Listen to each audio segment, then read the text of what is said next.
Hello friends, આજે આપણે બનાવીશું ખીચિયા પાપડ। તો આ પાપડ બનાવવા માટે જે ખીચું બનાવવામાં આવે છે તેની જ કારીગરી હોય છે। જો તમે ખીચું એકદમ પરફેક્ટ માપ સાથે બનાવી લીધું તો તમારા પાપડ ક્યારે પણ તૂટશે નહીં અને ક્યારે પણ ફાટશે નહીં। તો ચાલો ફ્રેન્ડ્સ, ખીચું બનાવવા માટે શું વાતનું ધ્યાન રાખવું એવું તમને વિડીયોમાં જણાવીશ। તો વિડીયો ચાલુ કરીએ। એ પહેલા તમને મારો વિડીયો પસંદ આવે તો વિડીયોને લાઈક અને શેર કરી દેજો। તો ચાલો ફ્રેન્ડ્સ, જોઈ લઈએ કે ખીચાના પાપડ કેવી રીતે બનાવવા। ખીચું બનાવવા માટે સૌપ્રથમ આપણે માપ લેવું જરૂરી છે। તો મેં અહીંયા 1 કિલો જેટલો ઘઉંનો લોટ લીધો છે। તો ઘઉંનો લોટ આપણે રેડીમેડ પણ મળે છે અને ઘરે પણ તમે દળી શકો છો। તો જેટલો લોટ લીધો છે તેનું આપણે ડબલ પાણી લેવાનું છે। જે તપેલી ભરી અને લોટ લીધો છે તે તપેલી ભરીને મેં 1.5 તપેલી પાણી લીધું છે। અહીંયા તમારે પાણીનું પ્રમાણ આ રીતનું પરફેક્ટ લેવાનું, જેથી તમારું ખીચું એકદમ પરફેક્ટ બનશે। પાણીનું પ્રમાણ ત્યારે જ વધઘટ થશે જ્યારે તમે જૂના ચોખા લેશો ત્યારે વધારે પાણી જોશે અને નવા ચોખા હશે ત્યારે ઓછું પાણી જોશે। તે પ્રમાણે તમે લઈ શકો છો। અહીંયા આપણે 2 ચમચી જેટલું જીરું નાખી દઈશું અને આપણે સ્વાદ મુજબ અંદર મીઠું એડ કરી દઈશું। અહીંયા આપણે પાણીને એકદમ સરસ રીતે ઉકાળવાનું છે। તે પહેલા આપણે એમાં 1 ચમચી જેટલો મેં અહીંયા પાપડ ખાર લીધો છે, જે તમને બજારમાં ઇઝીલી મળી જશે। તો ઘણા લોકો અહીંયા બેકિંગ સોડા પણ નાખતા હોય છે, પણ પાપડ ખારથી પાપડનો ટેસ્ટ બહુ જ ટેસ્ટી થાય છે। થોડો ખારાશ પડતો આવે છે, જેથી પાપડ ખાર પાપડમાં ઉપયોગમાં લેવાથી આપણા પાપડ પરફેક્ટ બનશે। તો આપણે એકદમ સરસ રીતે પાણીને ઉકાળી લેવાનું છે। અહીંયા આપણું પાણી એકદમ સરસ રીતે ઉકળી ગયું છે। હવે આપણે તેમાં લોટ એડ કરવાનો છે। તો લોટ આપણે થોડો થોડો કરી અને એડ કરીશું। લોટ તમે એકી સાથે એડ કરી દેશો તો લોટના ગાંઠા પડી જશે, એટલે વેલણની મદદથી આ રીતે હલાવતા રહેવાનું છે અને લોટ એડ કરતા જવાનું છે। તો આ રીતે ગાંઠા ના પડે એ રીતે આપણે તેને ફેરવતા જઈશું અને ફટાફટ જ આપણે લોટ એડ કરતા જઈશું। ક્યારે પણ એકી સાથે લોટ એડ નહીં કરવાનો, થોડો થોડો કરી અને આ રીતે ગાંઠા ના પડે એ રીતે હલાવવાનું અને લોટ એડ કરવાનો। તો તમે જેમ જેમ લોટ એડ કરશો તેમ તેમ આ ખીચું થોડું ગાઢું થતું જશે। તો આ રીતે અને ફટાફટ જ હલાવતું રહેવાનું। ખીચું બનાવવા માટે આપણે વેલણનો જ ઉપયોગ કરીશું। જો તમને વેલણ ના ફાવતી હોય તો તમે અહીંયા ચમચાનો પણ ઉપયોગ કરી શકો છો। તો આ રીતે આપણે લોટ એડ કર્યા પછી આપણે સતત તેને હલાવતા રહેવાનું છે। અહીંયા તમને કોરો લોટ લાગતો હશે, પણ આ રીતે હલાવશું એટલે બધો જ લોટ પાણી ઓબ્ઝર્વ કરી લેશે અને નીચે બેસી ના જાય તેનું ખાસ ધ્યાન રાખીશું અને આ રીતે આપણે હલાવી લેવાનું છે। જો તમારી પાસે કોઈ 2 વ્યક્તિ હોય તો તમે તેની પણ મદદ લઈ શકો છો। તો અહીંયા આપણે ટોટલ 1 કિલો લોટ એડ કરી દેવાનો છે, થોડો થોડો કરી અને લોટ મેં અહીંયા એડ કરી દીધો છે। અહીંયા તમે જોઈ શકો છો કે આપણે પરફેક્ટ માપ સાથે પાણી અને લોટ લીધો છે, એટલે આપણું ખીચું એકદમ પરફેક્ટ રીતે સમાઈ ગયું છે। હવે આપણે આને આ રીતે હલાવી અને રાખી દઈશું। થોડીક વાર ફીટ ઢાંકણ ઢાંકી આપણે તેને 5 થી 10 મિનિટ જેવું તેને એકદમ સ્લો ગેસ પર થવા દેવાનું છે। તો આ રીતે આપણે ફીટ કવર કરી દઈશું, જેથી વરાળ અંદર જ રહે અને આપણું ખીચું પરફેક્ટ રીતે બફાઈ જાય। લગભગ 5 થી 7 મિનિટ જેવું થઈ ગયું છે। હવે આપણે ખીચું ચેક કરી લઈશું। તો અહીંયા તમે જોઈ શકો છો કે આપણું ખીચું પરફેક્ટ રીતે બફાઈ ગયું છે। અહીંયા આપણે આ રીતે નીચે ચોંટી ના જાય એ માટે આ રીતે હલાવતા રહેવાનું છે। તો એકદમ પરફેક્ટ રીતે આપણું ખીચું અહીંયા બફાઈ ગયું છે, તમે જોઈ શકો છો। તો ખીચું અહીંયા આપણું 50% બફાયું છે। હજી પણ આપણે આ ખીચાને બાફવાનું છે। તો આપણે પહેલા આને નીચે ઉતારી દઈશું અને આ રીતે થોડું ઠંડુ થવા દઈશું। તમે જોઈ શકો છો ઠંડુ થશે એટલે ખીચું થોડું આપણું ગાઢું થઈ જશે। તો હવે આપણે કાણાવાળું આ રીતનું વાસણ લેવાનું છે। તો મોટી સાઈઝનું વાસણ હોય તે લેવાનું છે। તેને આપણે તેલ લગાવી અને ગ્રીસ કરી લઈશું। તો આ રીતે બધી જ બાજુ સરખી રીતે તેલ લગાવવાનું। હવે આપણે જે ખીચું બાફીને રાખ્યું છે તે આપણે આ કાળાવાળા વાસણમાં એડ કરી દેવાનું છે। જેટલું સમાય એટલું ખીચું આપણે આમાં એડ કરી દઈશું અને બીજું આપણે બીજા ઘોણમાં એડ કરીશું। તો આપણે પહેલા ઘોણમાં જેટલું સમાય એટલું એડ કરી દઈશું।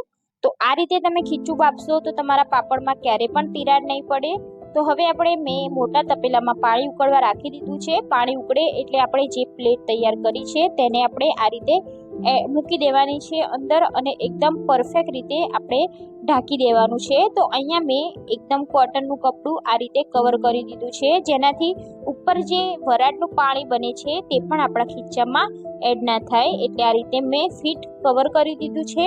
હવે આપણે તેના ઉપર એક મોટું ઢાંકણ ઢાંકી દઈશું. તો અહીંયા તપેલા પર આપણે ઢાંકણું ઢાંકી અને આપણે તેને 10 મિનિટ જેવું સ્ટીમ થવા દેવાનું છે.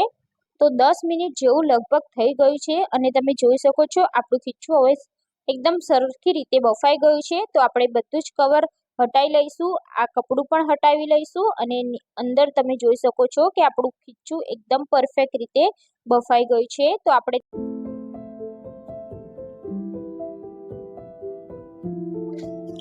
હવે આ ખીચાને ગરમા ગરમ જ આપણે એક તપેલીમાં લઈ લેવાનું છે અને થોડીક વાર આપણે તેને મસળવાનું છે.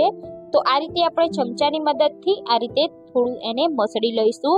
તો આ રીતે મસળવાથી ખીચું આપણું એકદમ સરસ રીતે સોફ્ટ થઈ જશે. તો આ રીતે આપણે ખીચું બાફી લીધું છે અને પરફેક્ટ રીતે આપણા પાપડનું ખીચું તૈયાર થઈ ગયું છે. હવે આપણે તેમાંથી પાપડ વણીશું. તો અહીંયા આપણે હાથ ઉપર થોડું તેલ લગાવી લેવાનું છે અને ખીચું અહીંયા ગરમ જ છે, તો ગરમ ગરમ જ આપણે પાપડ વણીશું. તો અહીંયા આપણે આ રીતે તેલ લગાવી અને એકદમ સરસ રીતે લુવા કરી લેવાના છે. તમારી પાસે પાપડનું મશીન ના હોય તો તમે આને વેલણ અને ઓરસિયાની મદદ પર તમે વણી શકો છો. અને જો આ રીતનું મશીન હોય તો તમે આ રીતનું પ્લાસ્ટિકની બેગ લેવાની, આ રીતની જે કપડાની બેગ આવે છે તેને મેં કટ કરી લીધી છે. તેના ઉપર આપણે તેલ લગાવી અને ગ્રીસ કરી લઈશું.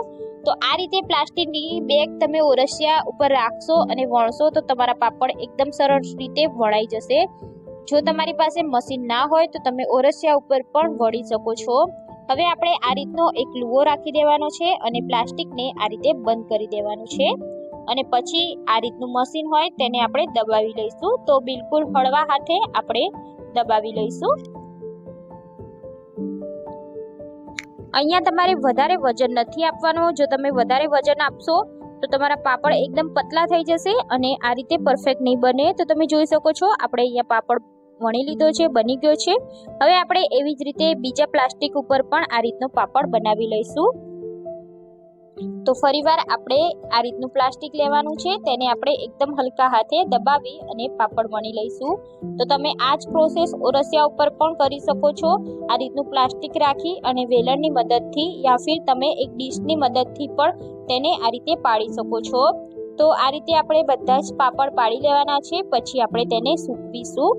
તો સૂકવવાની પણ એકદમ ઈઝી રીત બતાવીશ. જો તમે મારી સ્ટાઇલથી પાપડ સૂકવશો તો તમારા પાપડ ક્યારેય પણ ફાટશે નહીં અને નાના બાળકોને પણ આવડી જશે. તો આ રીતે આપણે જે બેગ લીધી છે તે આપણે લઈ લેવાની છે અને આ રીતે આપણે કોટનના દુપટ્ટા ઉપર તેને ઊંધી ઠલવી દેવાની છે. પછી આપણે ઇઝીલી આ રીતે પ્લાસ્ટિકને આ રીતે ઊંચું કરી લેવાનું છે. તો તમે જોઈ શકો છો કે આ રીતે તમે પાપડ સૂકવશો તો તમારો પાપડ ક્યારેય પણ ફાટશે નહીં. તો એવી જ રીતે આપણે બીજા બધા જ પાપડને બનાવી લેવાના છે અને આ રીતે તેને સૂકવી દેવાના છે. અને આપણે એક દિવસ તડકામાં સૂકવી લઈશું. અહીંયા આપણે પાપડને 1.5 દિવસ સુધી તડકામાં સૂકવી લીધા છે અને આપણા પાપડ એકદમ સરસ રીતે સુકાઈ ગયા છે. હવે આપણે તેને તળવાના છે. તો એકદમ સરસ રીતે તેલ ગરમ કરી લઈશું. પછી આપણે પાપડ એડ કરી દઈશું અને તેલ એકદમ પરફેક્ટ ગરમ હશે તો આપણો પાપડ એકદમ સરસ રીતે તળાઈ જશે. તમે જોઈ શકો છો કે અહીંયા આપણો પાપડ એકદમ બહાર મળે તેવો તળાઈ ગયો છે. તો આ રીતે તેની સાઈડ આપણે ચેન્જ કરી અને બધી જ બાજુ સરખી રીતે તળી લઈશું. તો હવે આપણે આ પાપડને શેકીને પણ બતાવીશ. તો આ પાપડ તમે તળીને પણ ખાઈ શકો છો અને આ રીતે શેકીને પણ ખાઈ શકો છો. તો આ રીતે પાપડ આપણે જે અડદનો શેકતા હોય એ જ રીતે આપણે આ પાપડને પણ શેકી લઈશું. શેકેલો પાપડ પણ બહુ જ મીઠો લાગે છે. તો તમે પણ આ રીતે ટ્રાય કરો. પાપડ પહેલી વારમાં જ એકદમ પરફેક્ટ બનશે.